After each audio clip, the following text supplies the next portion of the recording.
Oh my God, I'm gonna Good morning, everyone. I've got 10:15, so we're going to go ahead and get started.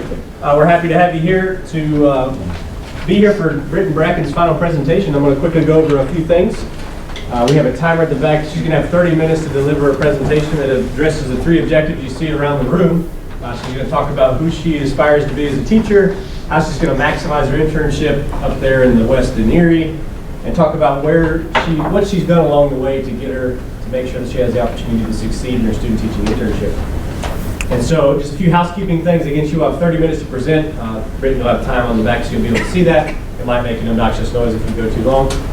I love that. There will then be a 15-minute Q&A session. And so we will ask questions as a panel back here, as a teacher education panel, as well as we want questions from the audience. So we'll be taking the questions. Tiffany Morey is over there addressing questions from the digital audiences. So we have Facebook Live and the Zoom session that was sent out, so we'll get questions from them as well. I would ask that you silence your phones and make sure that there's no interruptions while we're here. At the end of the 30-minute presentation and the 15-minute Q&A, we will ask the room to depart, so we have a closed-door session with Britton, so we can look at some lesson plans and do some more things behind closed doors. With that, Britton, if you'd like to mask the annoying part there so you can move. That way nobody can be distracted by my face. But again, you'll have 30 minutes. Somebody took care of the door, wow. If you would, please, when you start, if you could introduce the loved ones that came with you here today. Okay. We appreciate that, and you can introduce yourself from there. So I'm good now? Yeah.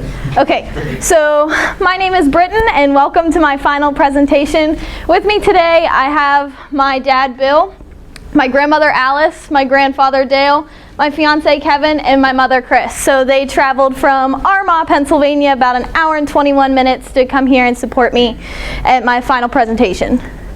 So who am I? We'll start off with that. I came from the United FFA chapter. I was born and raised on my family's beef cattle farm, so I have an agriculture production background. There's some pictures of my families. Here I am being a small little young one watching the cows eat, because that was something that I really enjoyed doing as a young child. And then of course my three miniature donkeys. We have Ben, Jerry, and Willie.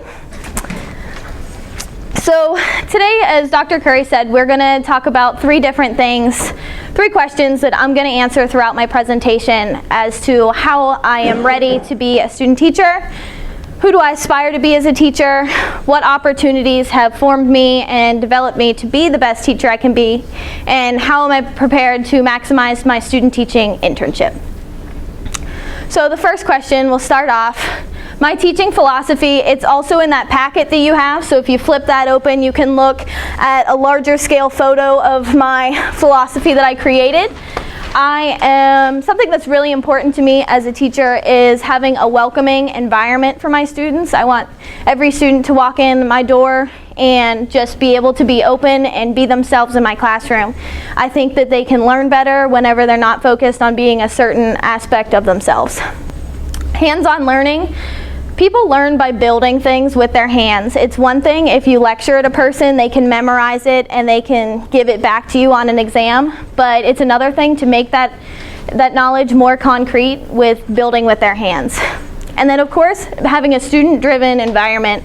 I want that student to be able to come in and participate and build on their own knowledge. And then coming to my teaching philosophy, I think it starts with the agriculture teacher planting that seed. They plant that knowledge in the student, which then builds upon with classroom knowledge. You have your hands-on, it builds networking skills, and then public speaking skills as well. And then, of course, the student can't really grow to its full potential without that FFA leadership aspect, and then the SAE hands-on building that knowledge aspect. So, classroom management. I created some posters. We have my classroom procedures here on a tree background. Oh, the best place to do that. I want my students to have all of their materials, complete the bell work, have their homework in the bin, and sit quietly whenever they're done with their classwork. Classroom management is something that I think is really important in a classroom because students can't learn in an unorganized environment. And then we have my classroom expectations here on this lovely soybean poster, because who doesn't love beans? Come prepared and on time. You want to respect others' property, listen and follow directions, and ensure your work is your own work, because you're not learning anything if you're copying off of another person. And then if a student doesn't meet my expectations or doesn't follow the procedures, we have to have consequences, of course, and we got Cal here. I'd give a verbal warning, talk after school, a call home, then we'd leave to some bigger ones like detention or being sent to the office. So I think that those are really important to run that organized environment. I lost the clicker. Oh, wrong way. So then we're leading into my ideal curriculum, and so this is something that if I were to go out and start a program on my own, I'd really want it to look something similar to this.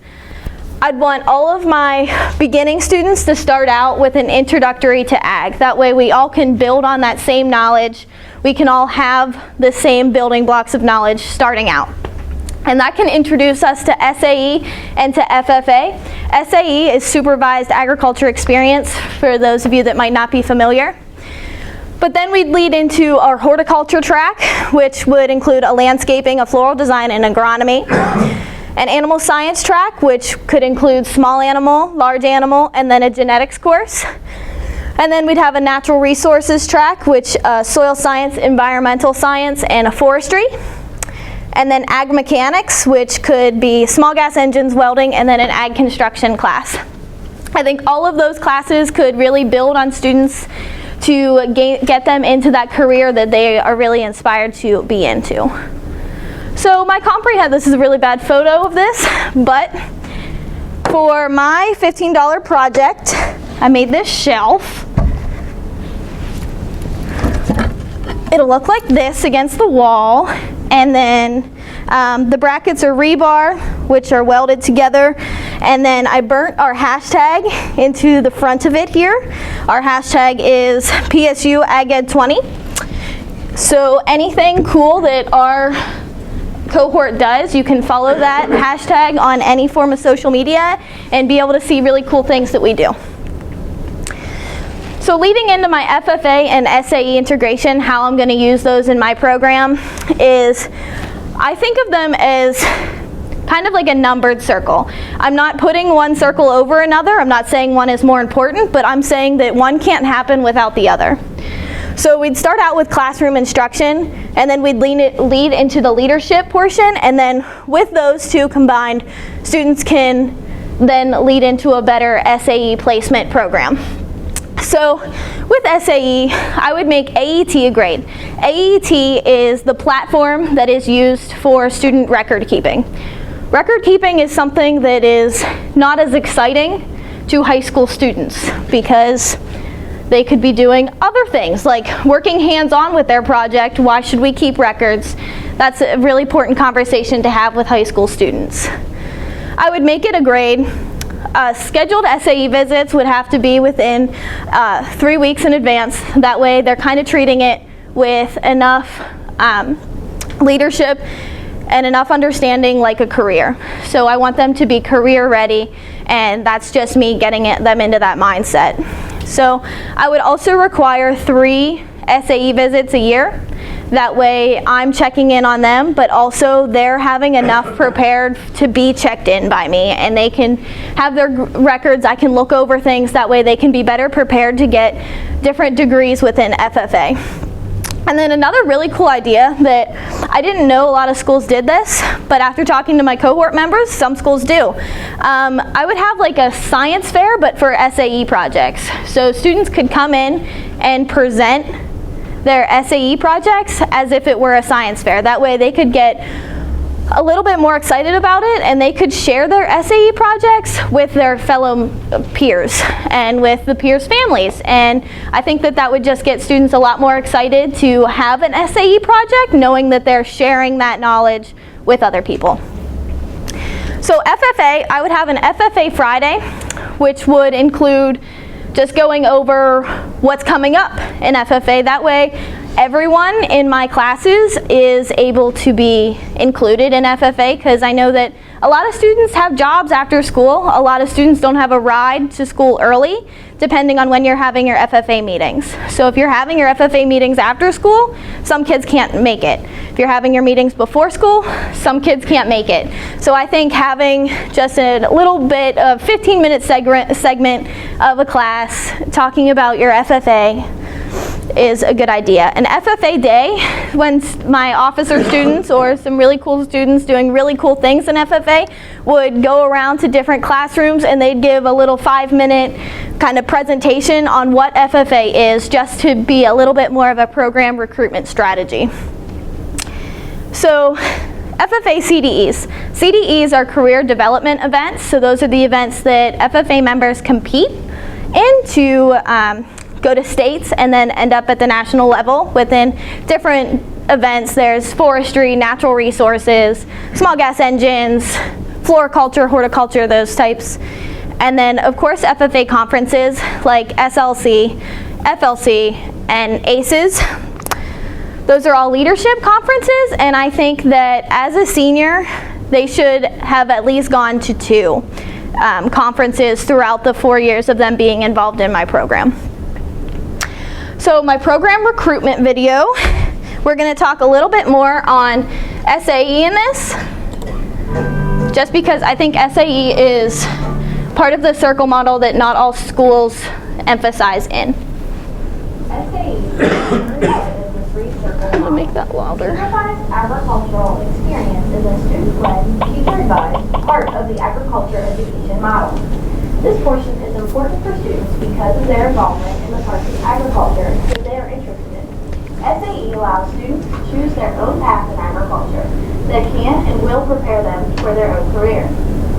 SAE helps to spark the interest in students to help inspire students to choose their path and create their own growth. The SAE provides students with hands-on application of classroom curriculum.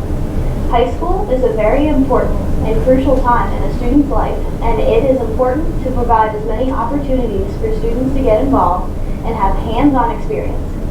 It is important for students to learn by doing, and this helps them to take what has been taught to them and make it more concrete.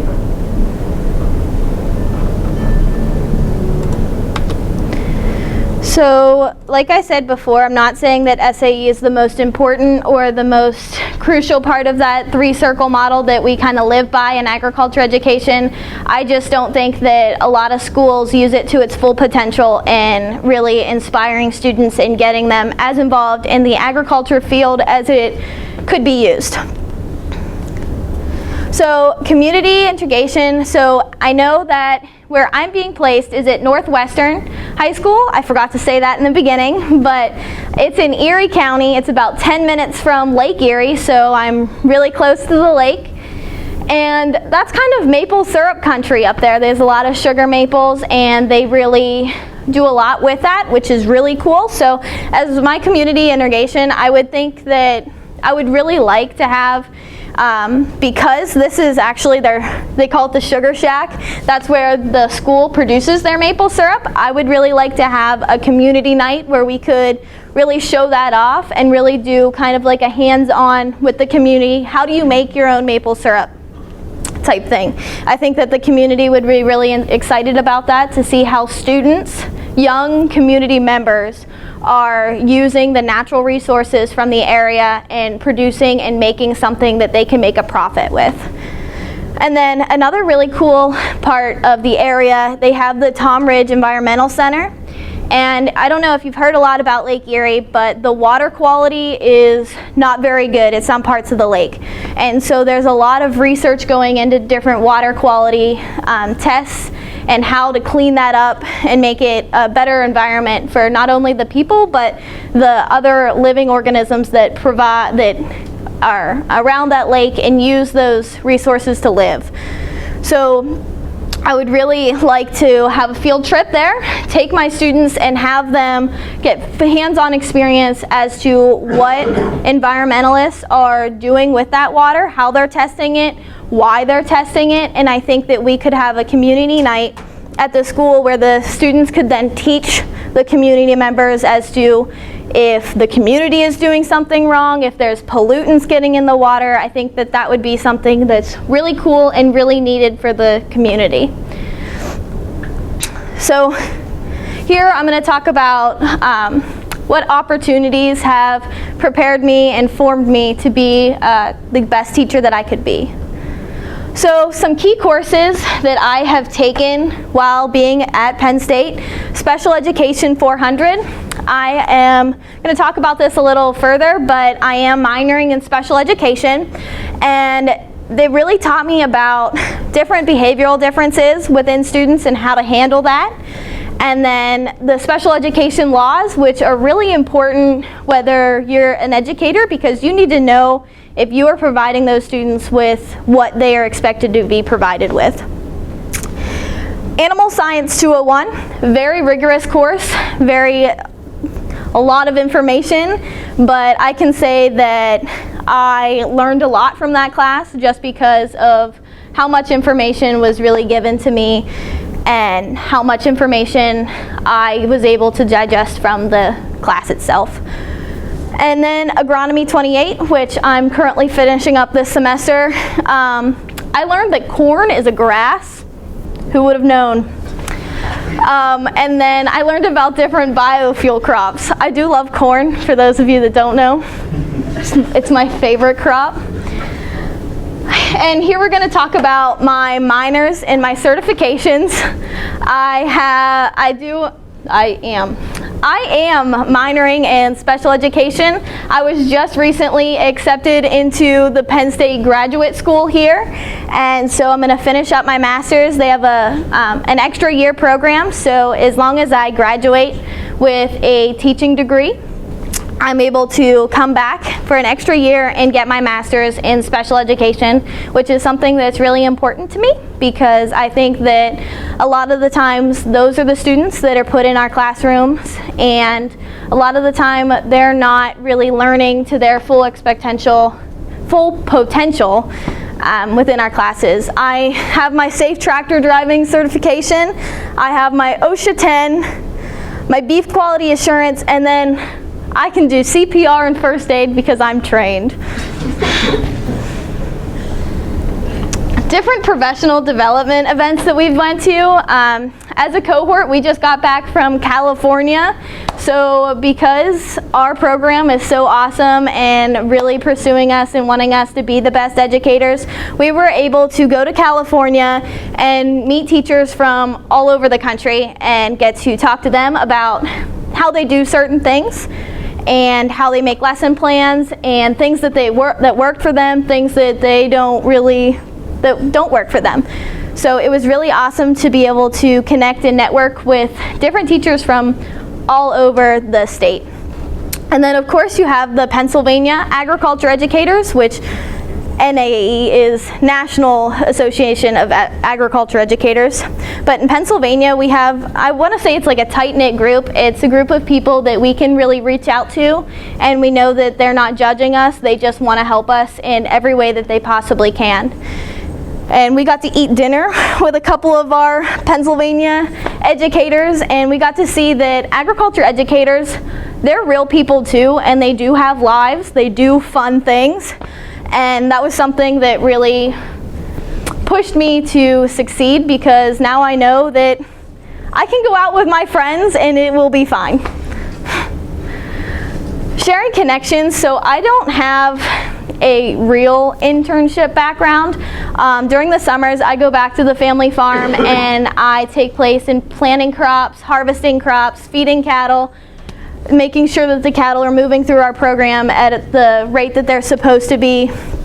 And then another thing that really inspired me to go into education is my grandmother influencing me to become a member of the Indiana County Herb Study Group. And so there's a bunch of wonderful people within that group that really shared their knowledge about different horticulture plants, different herbal plants, and of course you have your garden plants that I can now identify and share that knowledge with my students, which is really cool. And then I'm going to talk about this a little later, but I also was able to travel to Belize through Penn State, and so that really it was kind of like an internship in my mind because I was able to get that information and then bring it back here and use it in different ways. So here's my Belize with my diversity learners. Like I said before, I do have a minor in special education, so I feel like I am a little bit more prepared to teach those students that are in a more diverse setting. But in Belize, we were able to go to 2 different school settings. One was a traditional school setting, which was more of a Mayan culture, and then a non-traditional, which was more of the American culture. And it was really interesting to see them because in Belize, you have to pay to go to secondary education, so high school. You have to pay. The students have to pay to attend that school. So the students that were there really wanted to be there. And they were doing some CAD drawings here, and that's something that's really out of my area. I'm not very good at computer drawing, but they were really teaching me here that what they've created, how they've created it, and how it's important to them. I learned a couple games of just using some pieces of corn, charcoal, and some stems of plants. I can't remember the name of the game, but it was just a really cool experience having them teach indigenous knowledge with us. And then how am I prepared to maximize my student teaching internship opportunities? So at Northwestern High School, they do a lot of really awesome, really cool things. And within my background, my FFA background's not as strong as I would want it to be, but I know that that is a really strong suit that Northwestern High School has. They do safe tractor driving, which I was able to help Mr. Honeycutt set up that course for those students, so a lot of hands-on knowledge there.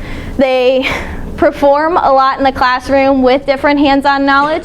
Mr. Honeycutt is not a lecturer, and I think that's something that I'm really going to be able to build on. At a local town, they make light-up tractors, and they drive them through on the parade. They pull a cart or a trailer, and all the FFA members are on there, and they have signs, they decorate for the parade, and that was a really awesome opportunity that happened while we were in California, so I wasn't really able to be there. But a community thing that they do is the FFA chapter buys a whole bunch of pumpkins, like 400 pumpkins, enough for every elementary school student to decorate a pumpkin. So these younger members, they paint their pumpkin. The older elementary students, they can actually carve it, and those FFA members are there, and they're teaching them about the pumpkin industry. They're teaching them about how to do it, why to do it, those types of things. And then the pumpkins are set up along their cross-country trail in the woods, and then the parents of those elementary school students come in, and all the kids are all excited, "Mom, look at my pumpkin!" And then it was just really awesome to go there and see how exciting not only the FFA members were, but those elementary school students were so excited to show off something that they did during school hours. And then if you see the Christmas tree over here, I was just sent this picture and it really warmed my heart. They have, you can't really read it, but they have a Miss Bracken ornament on their tree. So that was really awesome for them to do that. So the 339 review, they just added, or in the process of adding 2 new SIP codes. They're trying to create a food science track and a horticulture track. So Mr. Honeycutt just kind of poked and prodded at the food science teacher, and she decided that yes, she was going to take her ag praxis. She passed, and so now they are building a food science program within the Family and Consumer Science room. So it's really awesome to see that the maple syrup that they are producing in the Sugar Shack is able to go to that food science room, and those students are able to make their own recipes and decide what they're going to do with that maple syrup. That they're making maple mustard, maple cookies, and a really popular one is maple cotton candy, so that they do those for a lot of different events. Like I said, it is a 2-teacher program. They are very high on community engagement, community enrichment. They have a very strong community support within the area, and that's something that I would really love to see, because maybe not all of you know, but my school shut down their ag program because community support wasn't the strongest that it could be. So I'm really excited to see how Mr. Honeycutt builds and makes community support. And then they're really strong in the natural resources section. That's probably my weakness, is natural resources, because I came from a production background. I don't really know much about natural resources, so I'm excited to learn. So here's my schedules. If you flip in your packet, you can see that I'm going to be there for about 16 weeks. I have a week of observation, and then with every course I have different units. So I have an animal science unit, a food science unit, a tools, shop safety, and construction project. In animal science, I'm doing a digestion, a reproduction, genetics, landscape. I have a landscape equipment, small gas engines, and then I'm going to be teaching to the PA pesticide applicator. So I'm going to, ideally, all of them will pass, and they will all then be presented with their pesticide application license. And then in my horticulture, I'll have a propagation and a plant science, in environmental and natural resources, climate, air quality, and water quality units, which are very important to their environment based off of the water quality of Lake Erie. And here you can see some different events. We have Farm Show coming up, and so a lot of students are preparing their Ag Science Fair projects to be presented at Farm Show and to be able to compete against other students preparing those same projects. So with my organization, I created binders for every class that I'm teaching, and then there are tabs in each binder representing the units, and then within the units I have some of my lesson plans that I have completed. So my strengths, I think that I'm fairly good at making connections and being able to talk to people and being able to provide people with what my passion is and understanding theirs, and we can share common knowledge. So content that I am sort of strong in, or that I think I have my strength in: animal production, agronomy, and mechanics. Within our farm, we do all our own maintenance, and so I've been exposed to that since I was very young, and so I've been really helping my grandfather on the farm with different maintenance and different equipment that he's taught me about. My goals: food science and environmental. I am really excited to learn about those different things and be able to bring in what knowledge I do have and share with the students, and then have them be able to share with me, because even though we're both in the western part of the state, environments are completely different. So I'm excited to be able to learn about that, as well as biotechnology. I never had any biotech in high school. I got exposed a little bit here and there, but not as well. And then I'd also really love to see how an FFA chapter is really active and in the community, because I've never really seen that. I've never been experienced to an FFA chapter and the community, how they can work together on different projects. So thank you for coming to my final presentation. I hope you enjoyed it.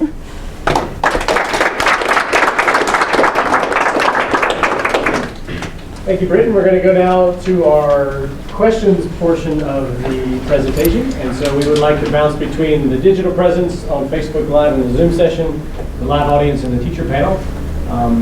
While Tiffany queues up questions from the digital audience, I would ask our in-presence panel, or in-presence audience, if you have any questions to start us off with. So you mentioned, and just from my experience as an FFA member, AET isn't always that fun, and record keeping is sometimes just a pain. You mentioned that students sometimes lack interest in the record keeping, but you made it clear that AET would be a grade, so they have to do it. How, just instead of along with making them do it, how can you get them to understand the why behind it, why they should keep good, accurate, up-to-date records? Awesome question. So I think that we really need to have a conversation as to why record keeping is really important and how you can use that in your everyday lives. So keeping receipts is something that a lot of us do, budgeting, because you can't spend money you don't have. And how do you know you don't have that money is you have to make a budget.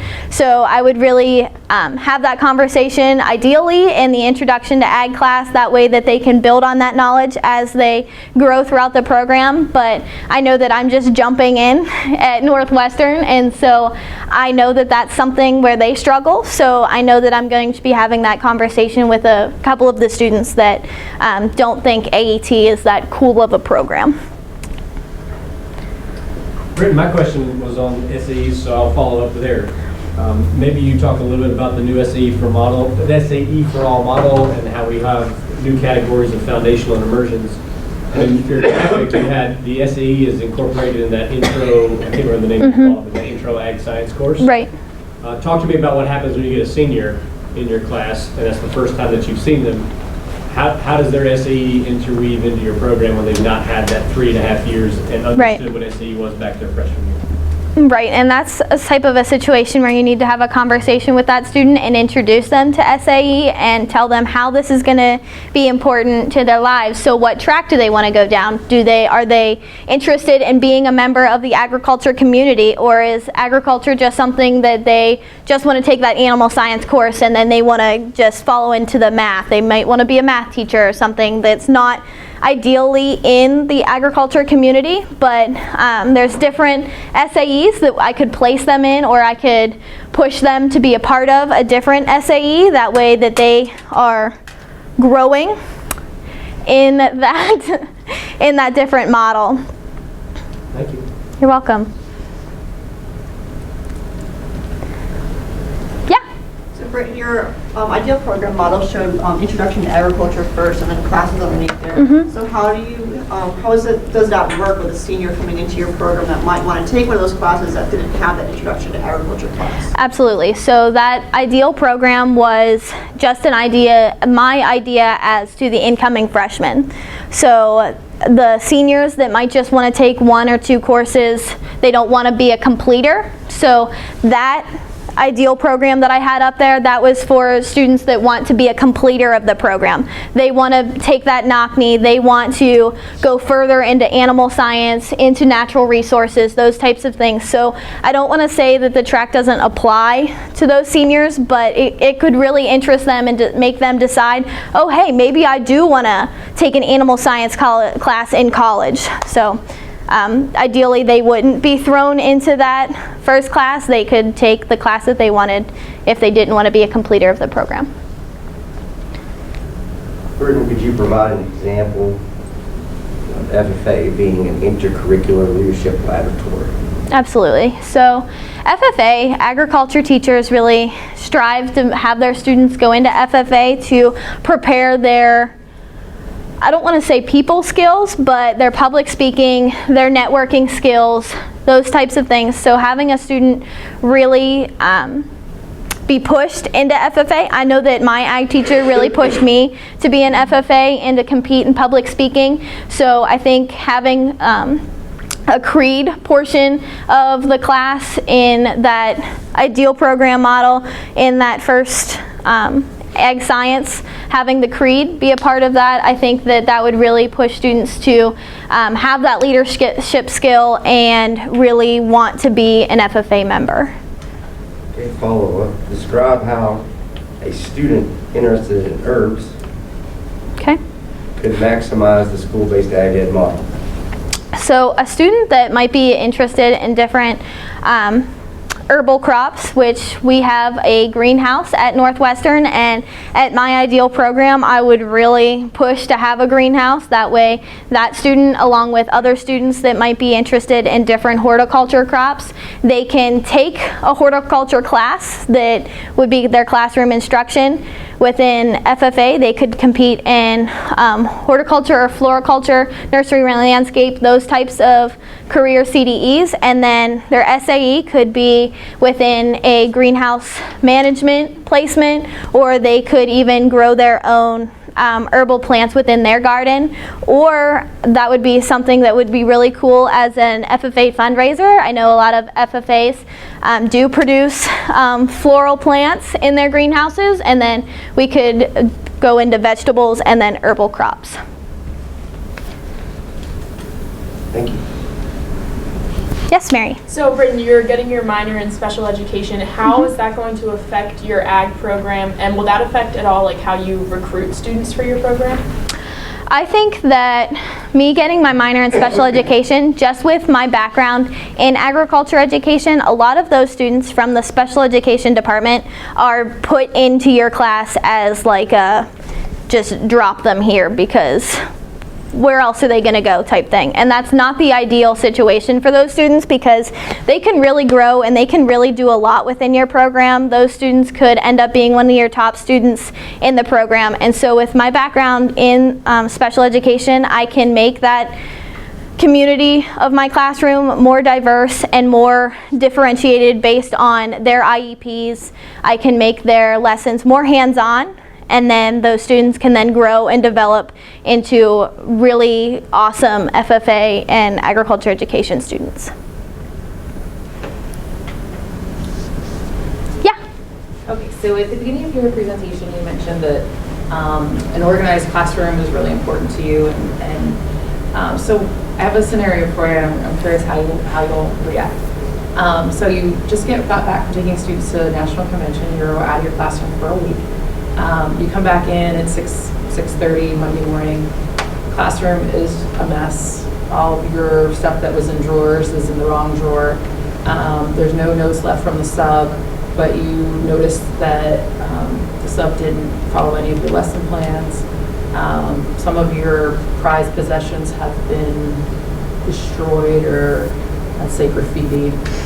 What do you prioritize first? So I think my first step in my thought process would be figure out who that sub is. Who was the sub? Maybe a sub didn't come. Maybe those students just had free roll of the classroom because a substitute teacher or a fill-in teacher didn't come to class. So that would be my first step, is fill in with that sub and figure out what went wrong, if that sub came, if that sub didn't come. And then I would absolutely positively have a conversation with each of my classes that were supposed to be doing things, why they didn't do the lessons that I had provided to them, why their worksheets weren't complete, because I think that a lot of teachers, when they go away, they just, here's a movie, let's watch this movie. That's not something that I think that I will be filling in as part of my ideal situation. I think that I would have a lot of still hands-on work, because students still need to learn even though I'm not in the classroom. So I would really start with the substitute teacher, figure out if they were there, if they weren't there, what they may have done and why they didn't have what I had laid out for them, because I'm sure that it would be in an organized folder labeled substitute.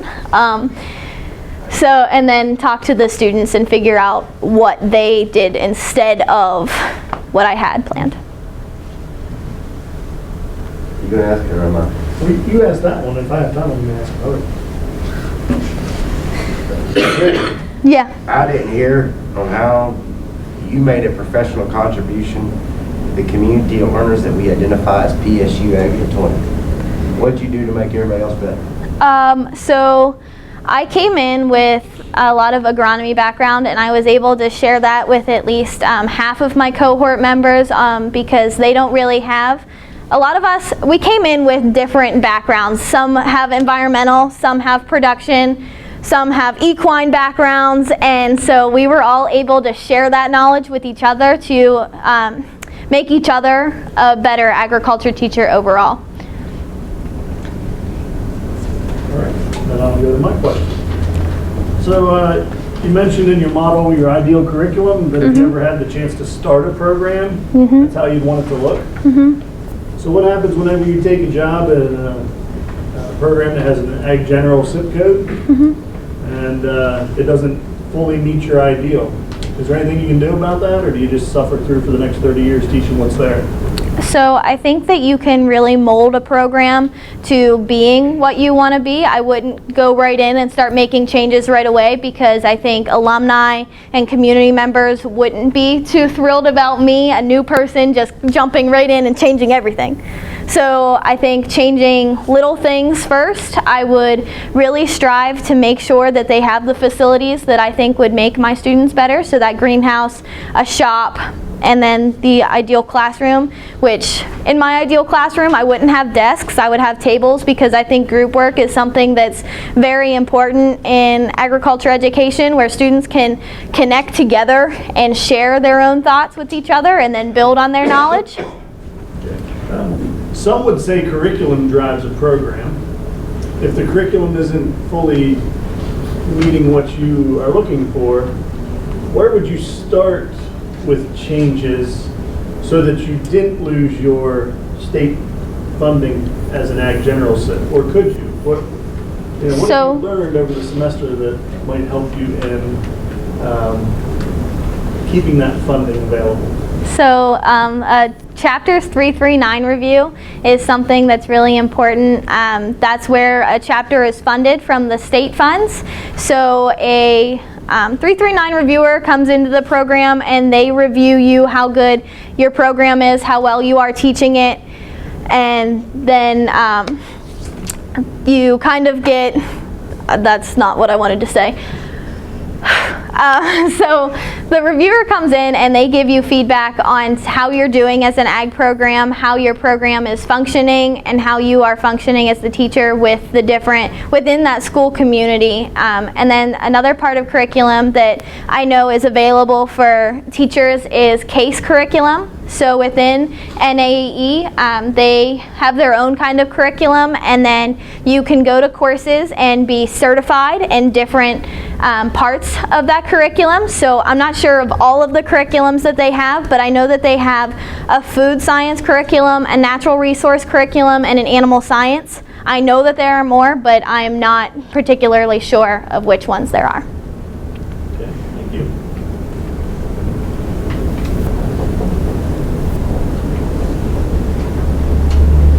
Any other questions from the audience? Yes. How can we collaborate as agri-science teachers with other teachers in the high school? Please be specific in thinking of Northwest High School. So within Northwestern High School, like I said, they're just building that two-teacher program, and I know that there's a lot of involvement within the biology classes. The biology class students could come down to the agriculture department and then utilize that greenhouse as well with different, maybe they're talking about germination, maybe they're talking about plant cells. It could be really utilized in multiple different ways. I also, being a new member of Northwestern High School, I do plan on utilizing the chemistry room and different resources that they have for different lab environments that I plan on pursuing within my student teaching.